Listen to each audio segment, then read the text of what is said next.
Sir, राज्याचे upper police महासंचालक वाहतूक यांनी 25 नोव्हेंबर रोजी एक पत्र काढलेलं आहे की राज्यात सोलापूरसह 45 शहरात हेल्मेट सक्ती होणार आहे. जिल्हा सरकारी वकील म्हणून एक सोलापूरचे नागरिक म्हणून काय वाटतं, सक्ती व्हायला पाहिजे का?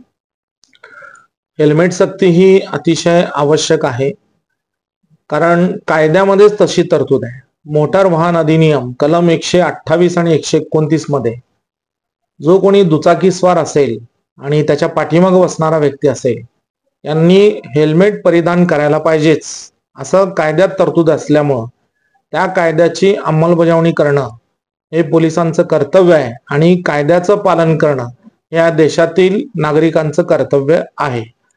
त्यामुळं हेल्मेट सक्तीचा आदेश हा काय नवीन नाही, फक्त कायद्यामध्ये जे आहे त्याचं अंमलबजावणी करा असं त्या अप्पर पोलीस महासंचालकाच्या आदेशातून या ठिकाणी सगळ्यांना सांगण्यात आलेलं आहे. खरं बघायला गेलं तर जे काही कायदे या ठिकाणी केले जातात ते सर्व कायदे हे नागरिकांना उपयोगात असणारे असे कायदे असतात. नागरिकांच्या सुरक्षेसाठी, त्यांच्या उज्ज्वल भवितव्यासाठी, त्यांच्या संरक्षणासाठी कायद्यांची निर्मिती झालेली असते. आता या हेल्मेट सक्तीच्या कायद्यात आपल्याला सांगायचं असेल तर असं म्हणता येईल की हेल्मेट घातल्यानं कोणाचा जीव वाचणार आहे? हो, पोलिसांचा जीव वाचणार आहे का? सरकारचा जीव वाचणार आहे का? गाडी चालवताना समजा दुर्दैवाने त्या गाडी चालवणाऱ्याचा, त्याच्या पाठीमागे बसणाऱ्याचा अपघात झाला तर त्यांच्या जीवाचं रक्षण व्हावं म्हणून प्रत्येकानं हेल्मेट घातलं पाहिजे. यासाठी ते कायद्यामध्ये ती तरतूद केलेली आहे. हे मूळतः सर्वांनी या ठिकाणी समजून घेतलं पाहिजे, कारण हेल्मेट घातल्यानं आपल्या जीवाचं, आपल्या पाठीमागे बसणाऱ्या व्यक्तीचं आणि आपण सुरक्षित राहिलो तर आपल्या परिवाराचं संरक्षण होणार आहे. त्यामुळं हेल्मेट सक्तीचा जो आदेश आहे तो अतिशय योग्य आहे, जनतेच्या हितासाठी केलेला आहे आणि त्या आदेशाची प्रत्येकाने अंमलबजावणी करावी, त्याचं पालन करावं असं मला या ठिकाणी सांगावं वाटतं. दुचाकी चालवणाऱ्याबरोबर मागे बसले त्याला देखील सक्ती केलेली आहे, त्यामुळे कुठेतरी नागरिकांचा विरोध होत आहे. नागरिकांचा विरोध होत आहे तर ह्या विरोधाला त्यांनी समजून घेतलं पाहिजे की अपघात हा फक्त समोर बसणाऱ्याला होत नाही, पाठीमागं बसणाऱ्याला देखील या ठिकाणी अपघात होत असतो.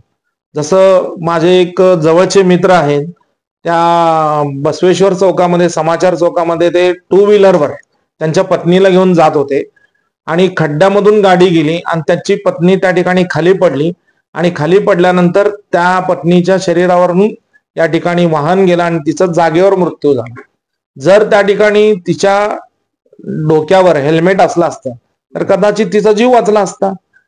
म्हणजे पुढच्याला फक्त अपघात होतो आणि पाठीमागच्याला होत नाही असं नाही, दोघांच्या जीवाच्या संरक्षणासाठी त्यांनी हेल्मेट घातलं पाहिजे असं या ठिकाणी आहे. तर एकंदरीत सोलापूरची परिस्थिती जर बघितली तर कामगार वर्ग मोठ्या प्रमाणात आहे. दिवसभरात 200-300 रुपये कमवायचे आणि जर चालू होते, पण अशा वेळी मग जर हेल्मेट कारवाई झाली तर 500 रुपये, 1000 रुपये दंडाची शिक्षा. मग हे दंड किती परवडणार आहे? वाहतूक पोलिसांनी जनजागृती करायला पाहिजे का? वाहतूक पोलिसांनी या संदर्भात जनजागृती करायला पाहिजे. पोलिसांनी देखील याच्यामध्ये जनजागृती करायला पाहिजे. विधी महाविद्यालय त्यांनी सुद्धा कायद्याची जनजागृती करणं आवश्यक आहे. आता हेल्मेटची किंमत 500 आहे, 1000 आहे, ठीक आहे हो, पण तुमचा अपघात झाल्यानंतर हॉस्पिटलचा खर्च किती आहे? त्यावेळेला तुमचा रोजगार बुडणार. ठीक आहे, आता हॉस्पिटलचा खर्च सरकारी योजनेतून तुम्हाला मिळत असेल, परंतु त्या हॉस्पिटलमध्ये तुम्ही ऍडमिट असताना, उपचार घेताना जो काही तुमचा त्या ठिकाणी वेळ वाया जाणार आहे, दिवस वाया जाणार आहे, कामाचे दिवस जाणार आहेत, तुमची मजुरी बुडणार आहे, ती किती पर्यंत जाते त्याचं कॅल्क्युलेशन करा ना तुम्ही. ते कॅल्क्युलेशन करा आणि हे कॅल्क्युलेशन करा.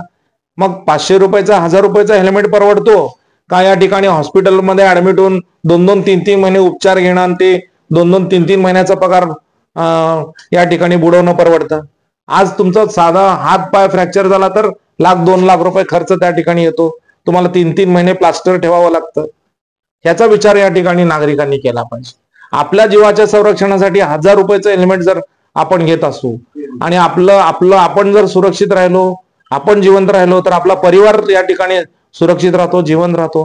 त्यांचा, लहान मुलाबाळांचा विचार करा, आपल्या पत्नीचा विचार करा, आपल्या भावाचा विचार करा. त्यामुळं 1000 रुपयाचं हेल्मेट विकत घ्यायला आपल्या स्वतःसाठी घेतोय आपण, सरकारसाठी थोडंच घेतोय, याच्यावर पोलिसांसाठी थोडंच घेतोय. त्यामुळं 1000 रुपयाचा विचार करू नये. जे काही हेल्मेटची किंमत असेल त्याचं स्वागतच केलं पाहिजे आणि हे आपल्या आपल्या जीवाच्या सुरक्षेसाठी केलेला आहे.